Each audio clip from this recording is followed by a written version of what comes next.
Ram Kumar. I'm a founder and chairman of Numisbing, and this is something different about like what you're seeing in everyday tech companies are coming for IPO, and we are just going a little bit beyond. And this is an antique company that has come for an IPO. And you have the company, and you are living in Dubai. Yes. Why? I've been in Dubai for almost past 15 years, and that's the region where these kind of antique business is like having a much less competition, and our growth rate is high, and we have a higher percentage of market share. So we just choose to continue to be there and explore more. And you coming from India? Yes, I'm basically from India and settled in Dubai, UAE. And the company, you told me in the beginning that when you formed the company, you also had got a government to sign no taxes in 60 years. Is that correct? Yeah, Dubai is a tax-free economy, and there is no personal or income tax, and that's really a bigger benefit. When you own a company there, you absolutely don't need to pay taxes at all. Okay. And you also, before we go into the company, so that we have a structure, you always have something called collectibles fund at Cayman Island. And no tax there either? Yes, there is no tax as well. We just changed the traditional way of investment in coins and banknotes to make it as a fund, and we initiated and formed the world's first fund for collectibles, and that's registered in Cayman Islands, which is in somewhere in December 2017, and that has given a very good return of 28% in 1 year, and it's still going on in the same pace. Okay, so last year was 28% going up. Yes. And this year, now, till May, we have achieved around 13% already. 13%. And we are eyeing at more than 30% this year because the market is really good. And Bloomberg said something about it. Yeah, Bloomberg. As per Bloomberg, one of the best performing funds in the Cayman Islands is a collectibles fund, actually. And structure more is you not doing business for your own. You are doing it through the funds. Yes. Basically, there is two different things. The Numisbing, the company, is a dealer, and we get the consignment from the customers and which we sell it. And anything that we purchase is basically for the fund. So there is no conflict of interest between the company and the fund. Så förstod alla rätt att man kör inte någon verksamhet där man köper några mynt till bolaget direkt till bolaget Dubai, utan man köper dem genom fonden. Och bolaget investerar också i fonden som man då så att säga äger och sköter. Och därför att man inte ska få några snack om misstänksamhet eller någonting annat. Intressekonflikt. Ja. Tack för de orden.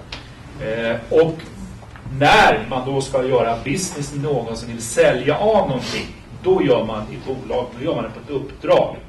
Och då tar man bara commission. Och då blir det väldigt tydligt vad man gör, så att säga, businessen. För att man inte ska få något misstänk om det här.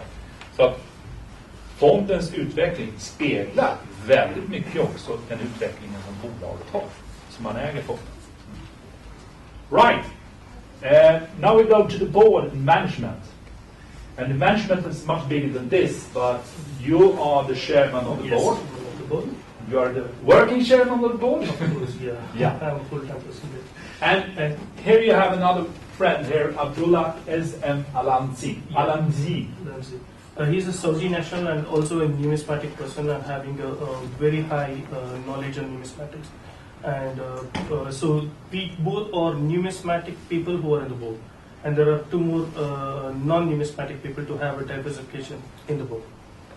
And these people are, should you introduce them? Yeah, have you, is Abdullah an investor in the business? Yes, he is also a shareholder as well. He's a shareholder. Yeah. And he resides, he's a Saudi, so he lives in... He lives in Saudi, and he used to come to Dubai almost like every 15 days to look after the business as well. And maybe you should introduce Agneta, and I will introduce Scott. Okay. Det behövs 2 stycken ledamöter i styrelsen som är citizen i Sverige. Som är så att säga, som lever och bor och verkar i Sverige. Det är kraven på att du ska liksom kunna notera ett bolag.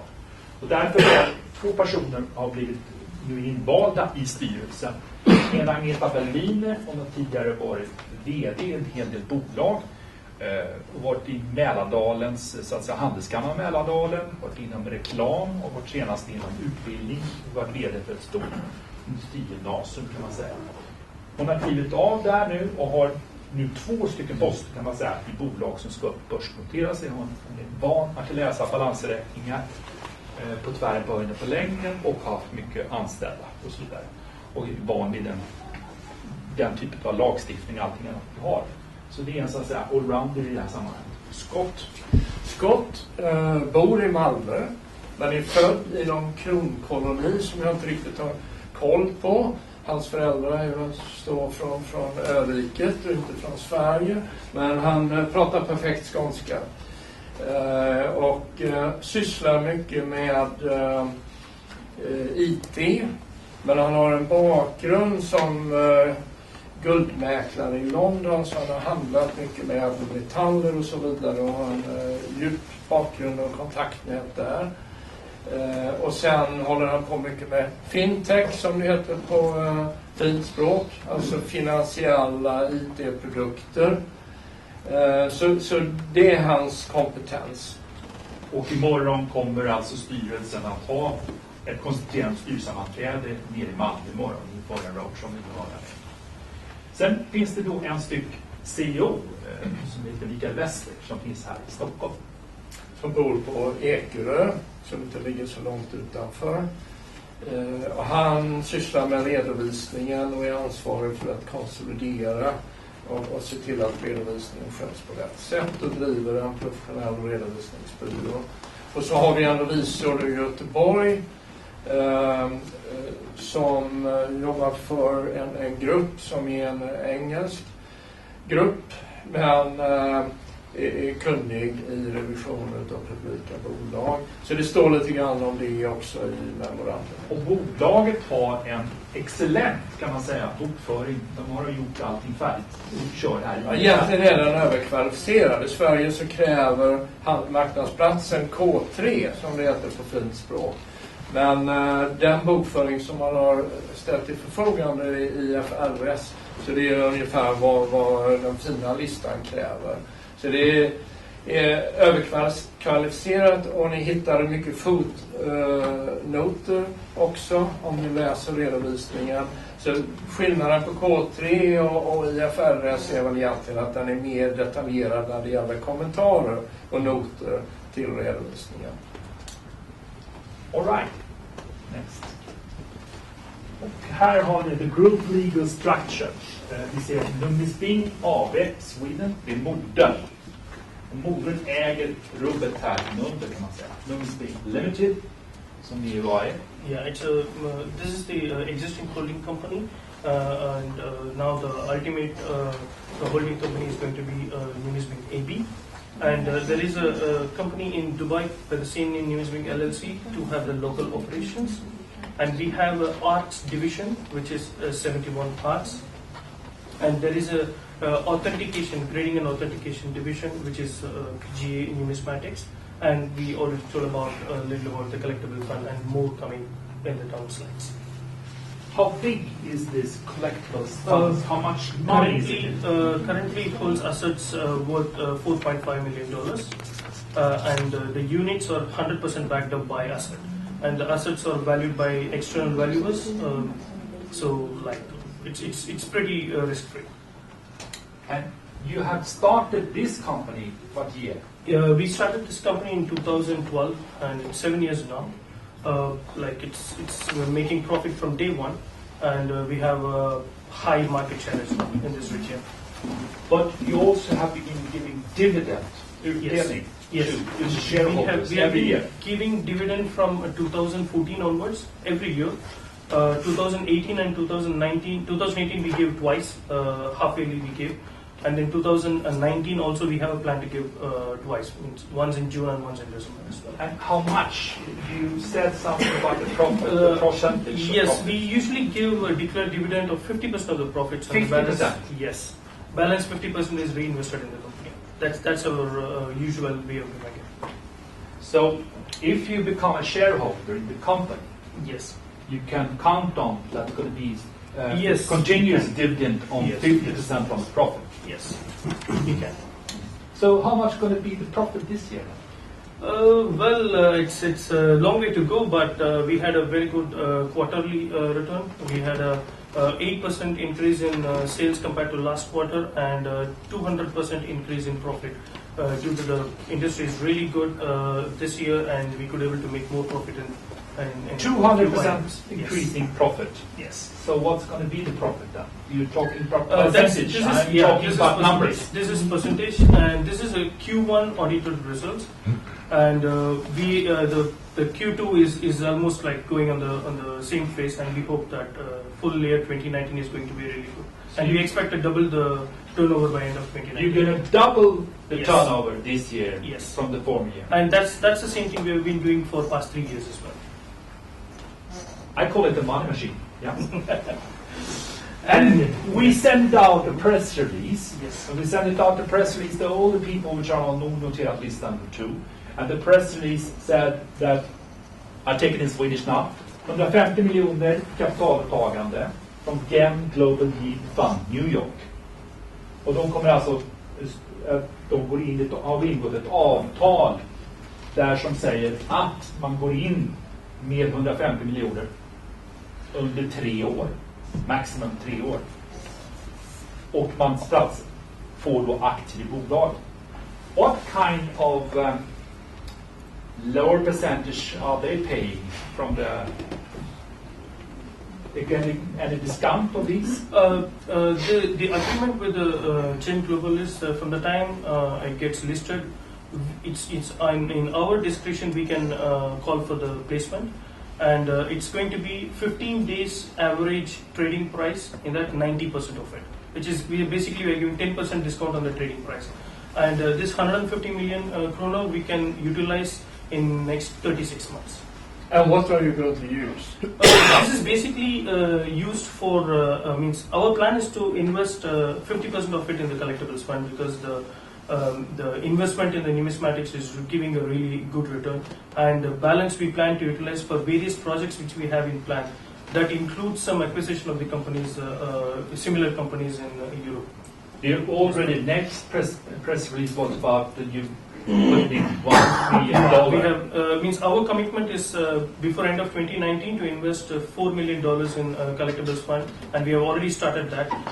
And as of 31st May, we have invested $1 million into the fund, and we plan to invest $3 more million by end of this year. So, this is big numbers. So we shall see. Yeah. What's behind this? Yeah. What's the secret? Yeah, this is just a glimpse about this industry as such. Numismatics is one of the oldest hobby, I will say.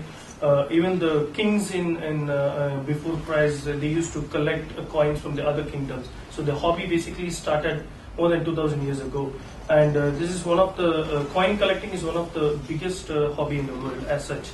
And slowly the hobby is becoming kind of an investment. The moment people started thinking about the value of the item and how much they will get in future, it becomes an investment. So this is a very stable investment because of a very simple thing, like the supply is stopped long time back, and whatever has been survived is just going to be in existence. But number of collectors and investors is keep on growing. So obviously the value has to go up. There is no other way. There is no way to mint more coins or print more banknotes which is already like old or which has been discontinued. So if they are complete, they are fakes. Yeah. Yeah, there are, because this is compared to other antiques, this is more kind of a stable and regulated industry, I would say, because each and every coins and banknotes that has been issued is catalogued. So there is a reference available for anything what you take in, whatever you have in hand or whatever you get it in. So you can find the characteristics Plus, there are certifying companies which certifies the originality and the grade of the notes and coins. So this is kind of the getting fakes or getting cheated is like much lesser in nowadays, I would say. The last question you put in was about what's going to use the money for. So I know that you also said you have 75% of the Middle East market now. Yes. Yeah. You're looking for India and you're looking for Europe. Yes. What's your plan? At the moment in the whole of Middle East, we have the highest market share, which helps us to make more profits as well, and that's mainly because of the professional team of us. Our team consists of total 13 people, and they are expert in different kinds of numismatics, and such a kind of means making a group of such a kind of people is really difficult. That's where our success is. So any customer that comes in, we give a proper advice or a proper guidance, or we supply a proper items to them. And that's how we keep the market share in the region, in the entire Middle East region, for almost like 7 years. And still our market share is going up, not coming down basically. And we plan to expand based on this. Since we are going for IPO now we have more money power and support from a big company like GEM. So we plan to expand the business by more acquisition in Europe and in Southeast Asia. Okay, so expansion in Europe, expansion in India and subcontinent basically. Okay, because India is growing India very fast. Means Indian numismatics is like growing like in a very fast. And old coins are a lot of in India. Yes. Okay, not everyone know. You're laughing. Yeah, obviously, like there are so many treasure stories which comes in. A person just like that taking a coin and then its worth is so much. And very recently it happened like 4 months back in one of the US auction. One of the student from the university, he went for a canteen and he just got a 1 cent as a change, and he looks like that this 1 cent is something different than the normal ones. So that was sent for a certification, and then it came up to be there is only 3.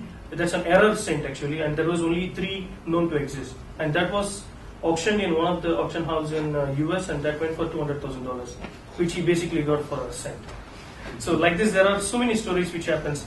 So there are some people who have who don't know probably what they have. That could be a treasure, or someone may have bags and bags of coins inside that could be nothing of valuable. So it can be in both sides actually. Nu ska jag ställa en fråga. I'm going to ask a question to Ben now. Vi hörde tidigare föredragshållare om alternativa investeringar. Hur går den här typen av investeringar när det gäller mynt, när det gäller guld, när det gäller allt sånt som är utanför börsen idag? Eftersom man är orolig för hur det ska gå. Ja, det intressanta är ju det att tyskar exempelvis, de samlar mer och mer i guld och samlar mynt som är guld. Så intresset stiger. Vi kommer till en slide också där vi visar lite grann varför det här är bättre än några andra samlarobjekt som man kan köpa. Det övertrumfar konst och det övertrumfar allt annat. Så avkastningen för den här typen av samlarobjekt är bättre än något annat. Så alternativet är ju att samla på guldtackor eller något liknande. Men det ger inte någon större avkastning. Det här ger en bättre tillväxt. Så här kommer vi till den bilden. Ska du berätta lite mer om den? Och om vi tittar längst ner över en 10-årsperiod så är ju 195% väldigt bra på 10 år i avkastning. Jämfört med exempelvis frimärken, möbler, antika möbler pratar vi om då. Och S&P:s 500-index 58%. Vad som är intressant med mynt är att skulle det bli en kris som det var i Grekland eller har varit på andra ställen i jorden, då är det svårt att ta med sig en stor tavla, det är svårt att ta med sig möbler i fickan, men ett guldmynt kan man alltid stoppa i fickan. Och det kan man alltid avyttra. Det finns alltid en andrahandsmarknad. Så när bankomaten är stängd, då är det många som har listat ut att det här är en bra väg att säkra sig mot nedgångar. Därför ökar intresset. Så i osäkra tider så går det uppåt. Finns det någon risk med det här? Guld har ju aldrig varit värt noll. Silver har aldrig varit värt noll under 2000 år. Så att om man jämför med svenska kronor som är en fiatvaluta eller vad vi nu har för fiatvalutor i världen, så är en sak säker, att noll kommer det aldrig vara värt. Men det finns ingen fiatvaluta som någonsin har överlevt under en lång tidsperiod.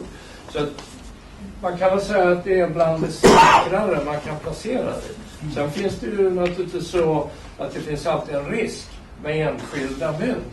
Men då sprider man ju risken med sina fonder här, vilket gör att den som inte kan så mycket om mynt kan istället köpa in sig i det här och lita på duktiga experter. One question about the funds. Yes. For how long do you keep the coins in the fund, in this fund, and when do you sell, and how do you do it? Basically, as a fund advisor, we decide on when to sell asset which is held in the fund. It's really depending on several factors. Basically, the range of holding can be from 1 month to 3 years or 4 years. We anticipate like how much demand of this particular coin or banknote will be in future based on the clear asset type, and then also the market that matters a lot. So a particular item, if that belongs to a specific region, we need to auction it in that region to get the maximum out of it. So those can be changed. In general, I can say like from 30 days to 3 years will be the holding period, and in certain cases it can be still further as well. And to come to the returns, like the global average on returns of coins by 2016 is 195%. But due to the professional team what we have, and based on the decisions what we do, we achieved this in 7 years' time. Basically 3 years lesser than the global average. You beat the market. Correct. Yep. You talked about auctions. Where are these auctions? Are they US? Are they London? Actually, auctions are happening all over the world, but London is like world capital for antiques, basically. So that's where the maximum happens. And we also buy from all over the world, and we consign also to other auction houses. And we have our own auction houses which we are developing at the moment. We have done like 5 auctions total, and then we are still working on making it further bigger as well in future. Okay. Thank you. Och nu går vi över till någonting väldigt svenskt. Vad ser vi här uppe för någonting där? Ja, det är ju världens första, vad ska man säga, banksedel. Det har ju funnits tidigare i Kina och så vidare, men den som verkligen var först, det var ju en svensk. Och på 1600-talet så började man ju inse att det här med stora kopparmynt och så var inte så praktiskt. Och likadant guld kan vara mindre praktiskt och bära med sig. Så det var väl den första sedeln där man då kunde i princip handla med den. Och den är svensk? Ja, från Stockholm. Ja, 1600-talet någonting. Mitten på. Ja. Do you know if they're existing? Means we know there is one note exists of this, and there could be some more which has been surveyed, but there is no idea on that. And this is the first. Sweden is the first country to introduce modern banknotes to the world, and that's dated 1661, and that holds a Guinness World Record for the oldest surviving banknote. And also, Sweden is going to be the first cashless economy as well. And both ends, Sweden stands in the first. So that's good for your business. Yes, of course. More coins and banknotes are out of the circulation. It comes to our business basically. Here it's telling about what you do in the company, and you're having fairs, you're having Yes. exhibitions, you're having gifts, you have a coin for yourself, Yes. etc., etc. Is this what you're planning to do in India and Europe also? Yes, means it's a mix actually. As such, we are doing this in the Middle East market, and we are just planning to expand it to the other countries as well. And when you come to this industry as such, it's very niche industry, and very little people are involved in collection or investment in numismatics. So I will say like 0.1% of the population probably. Balance 99.9, 0.1, 0.01. For example, so like balance 99.99% of the people are either not aware of much of this, or like there is a huge market to tap in actually. So that's where the concept called unique gifts comes in, where we introduce different kind of new innovative products using numismatics to tap the rest of the market. Even if you can able to get like another 0.01%, basically we are talking about double the customer base. So we are into that as well. So which has not been tried by anyone in the world, but we are just trying to get the the new collectors from the rest of the market. So how is the interest in Asia? Hong Kong you're going to start also? Yes, we are already in formation of a branch in Hong Kong, because that's another free economy where like again there is a tax free, plus there is not much restrictions in case of antiques, and that's very useful for our business. And it's the formation is already going on, and most likely in the next 15-20 days the company will be formed. Right. And what's your plans for Europe? We plan to acquire a few companies. We have been shortlisted a few companies there. To buy them? Yes. And because since we are a listed company, it's going to be much easier for us to buy, either by shares or even by cash. We can just do it because we have been backed up by a big company for a bigger commitment. So that's our plan as such. And like we have been shortlisted already. We need to proceed the talks after the listing. And here is the collectible funds we're talking about before. You have different classes, class A, B, C, and D. And that's because of what? Yeah. This is the first class is the promoters, which is basically the Numisbing will be investing in that particular asset class, where the minimum investment is $1 million, and we have 3 more asset classes based on the customer base, either it is an institutional or retail, or we have a separate asset class for artworks, not to combine with the portfolio. And this is the, as I said, this is the world's first mutual fund for collectibles, which was started in December 2017. And Numisbing as such acting as an advisor and the custodian of the assets. But there is a different fund manager who takes care of the fund as such. And 28.35% is the net return we got in 2018. This is as of February 2019 is 133.65. As of May it is 142, and this can be checked with the Bloomberg with the codes given here. So if you just go to Bloomberg and type collectible funds, you get the NAVs displayed there. That's the latest one. So if you put in 50% of Yes. IPO Funds. and that's going to be at least these 150 million. Means 150 million is not on one shot basically. It is going to be a commitment. So, and we will be called for the 150 million based on the requirement. So anything that comes in now for the And the profit every year has been, the profit in the company have been every year has been how many percentage? Means you mean the net profit? Yeah, net profit. In the company or company. in the companies will be around like 15 to 20%, I would say. The fund is going to be on the higher side because they don't have anything else other than investment and the return of profit. So around about 25 to 30%. Yes, in total. Yes. And if you don't then invest in this, Yes, it's going to boom, yeah? Exactly, because the funds what we get from the IPO, we will be investing in the 50% goes directly to the fund, which makes it much easier as well, because we are investing on the physical asset where the value really goes. It is nothing to do with speculation. It's real asset, 100% back to my asset. okay.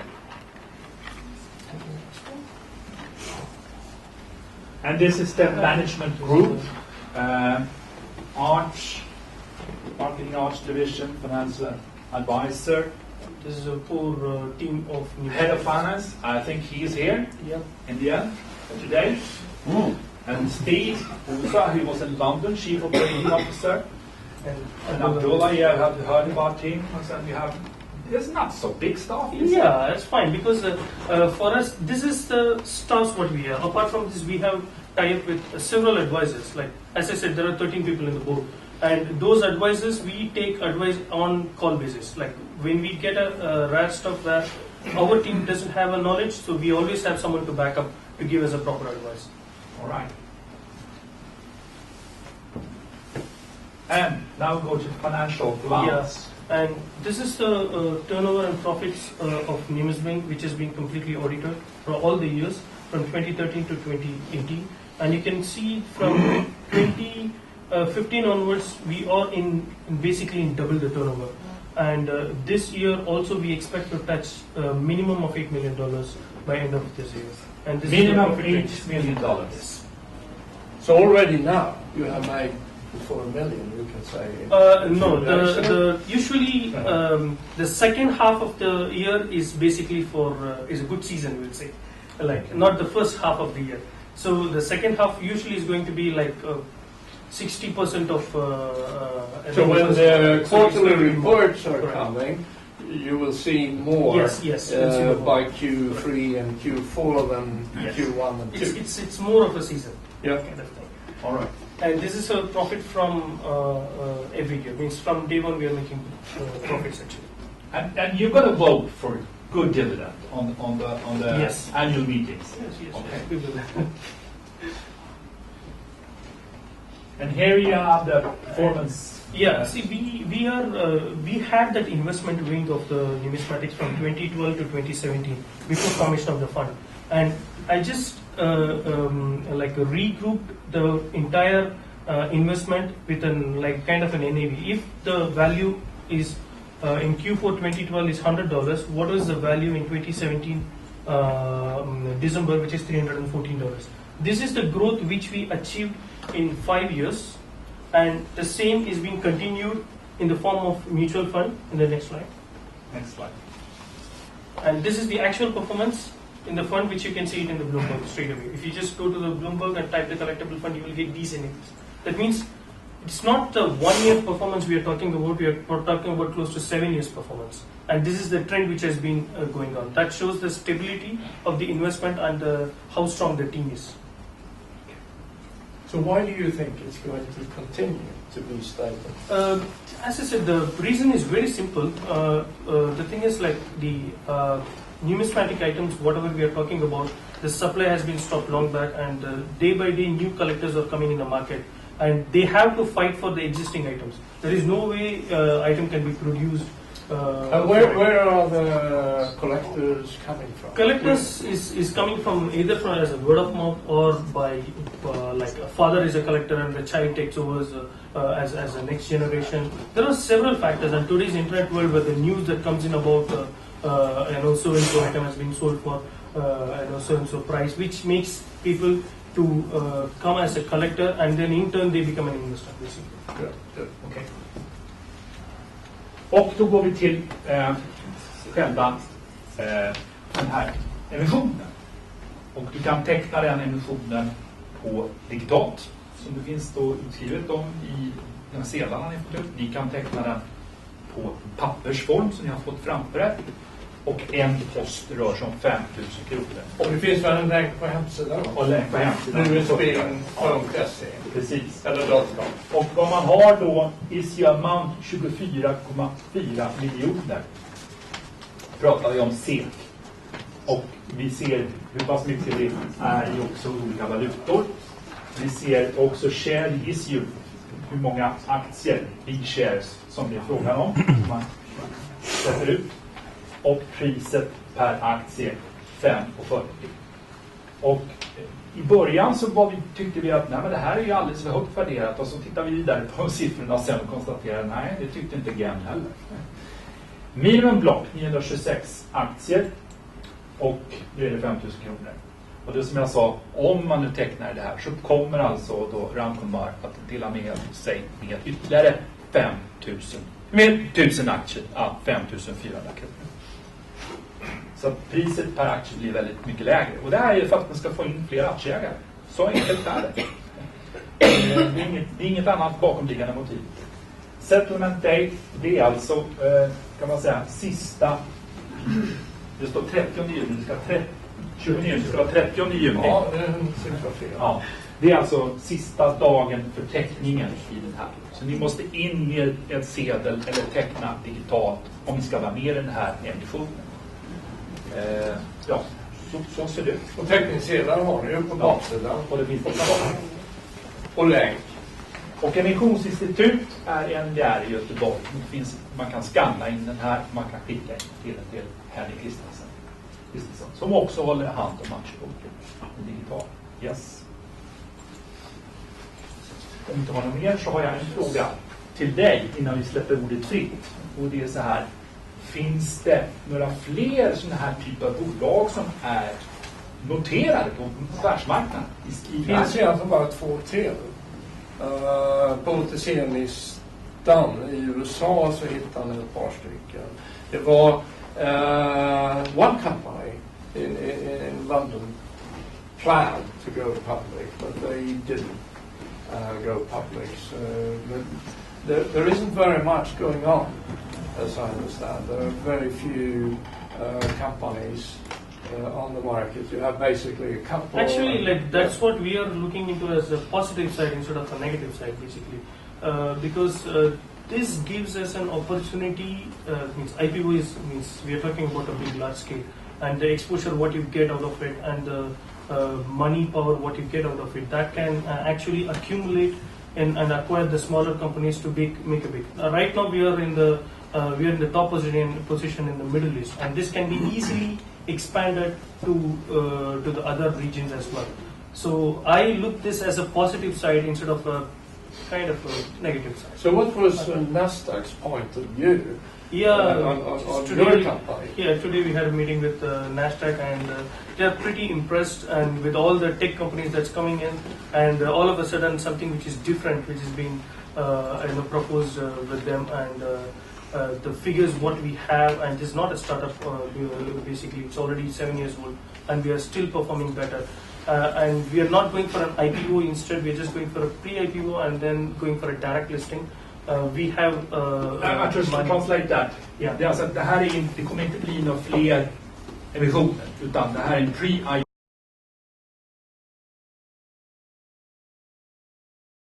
som det heter. Sen kommer bolaget gå upp på börsnotering. Det kommer inte användas av någon som helst mer, kan man säga, emission för att ta in mer pengar, för det behöver man inte. Utan de är redan klart. Det här är den chansen som är att kunna gå in i den här branschen, ska man säga, och i den här bolaget. Yes, please. So also, since we have an established business, we have profitability, we have cash in hand, it is just a direct listing which gives us a visibility and also power to acquire other companies, which makes it much simpler. When we are a private company, we can't do it, obviously. So this is the main reason for us to come for an IPO, and we know the strengths of us, and we are sure about the future of this industry as well. Okej, frågor mina vänner? Ja. We have a foundation which works, stiftelse, jag vet inte vad det heter på engelska. Ja, foundation. And we work with parasports and women and some big project here in Sweden. The Olympic Committee support us. And how risky it is for our foundation to invest in this? Any business has a risk of its own. First, what we are seeing here is the past performance, first thing. Yeah. So with the past performance, you can very well check like how the growth is, first of all, happening. Yeah. And the second one, in future, what we say is, since when we are a private and we can able to do so much, and when we have such a backup from the bigger companies as well to support us, that means they see the potential with this industry, basically.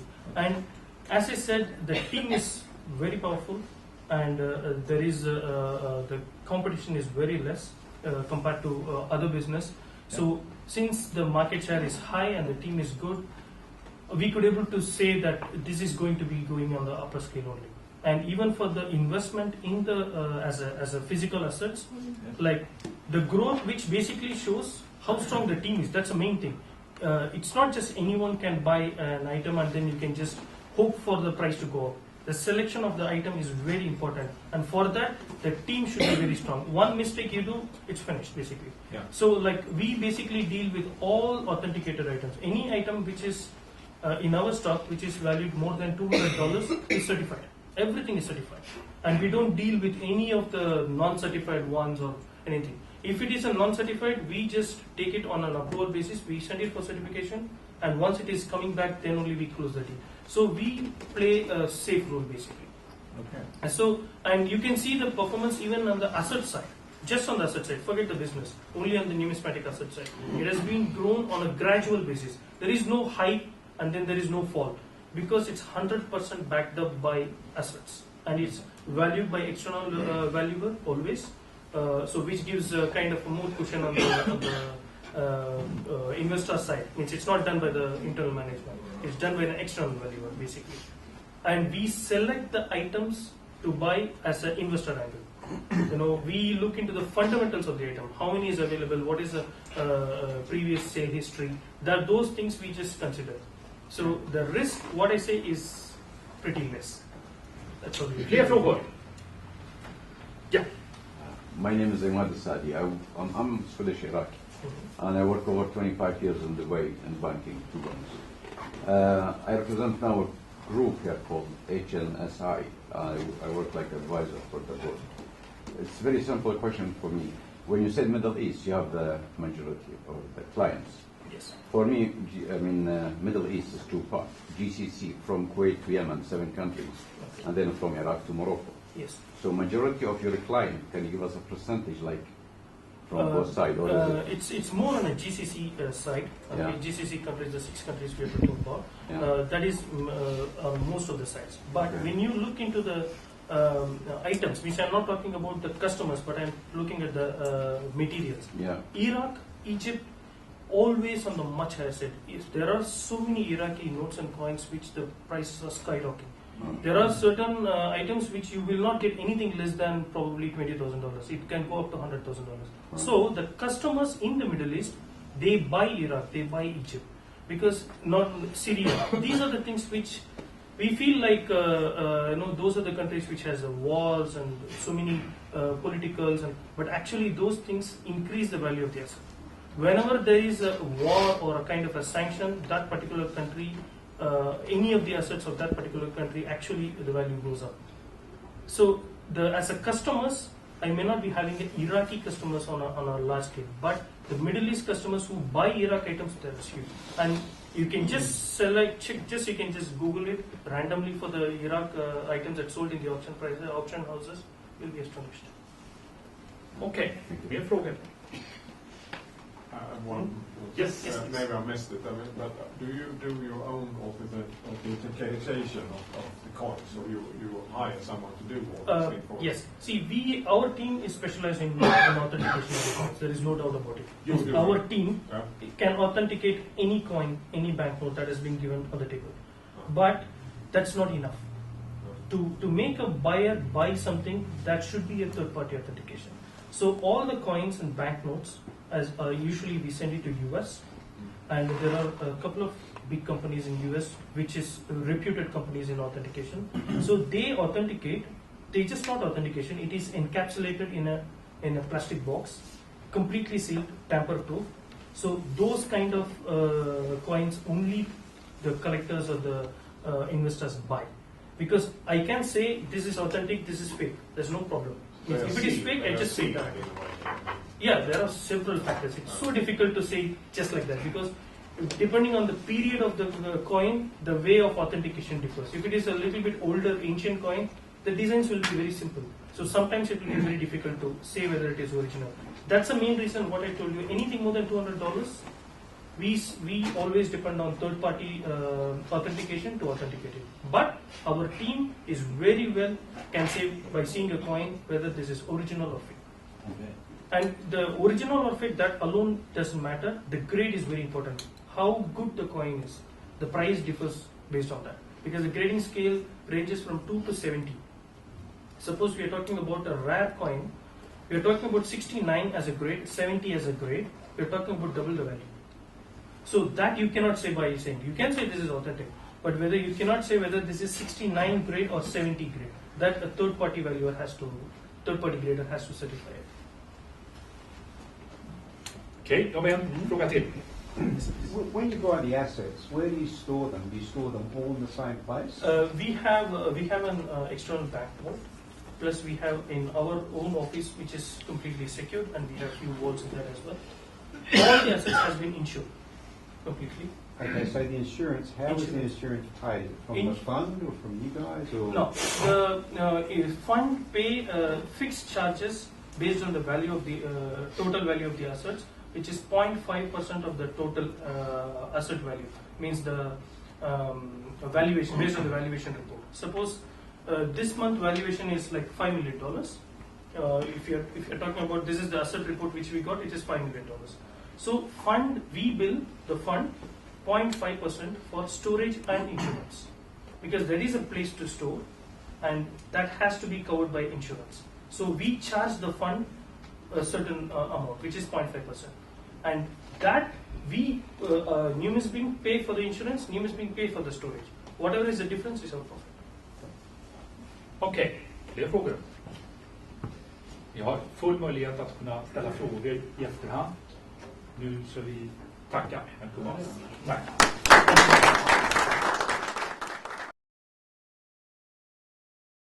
Vad tror du att du kan bidra med i styrelsearbetet?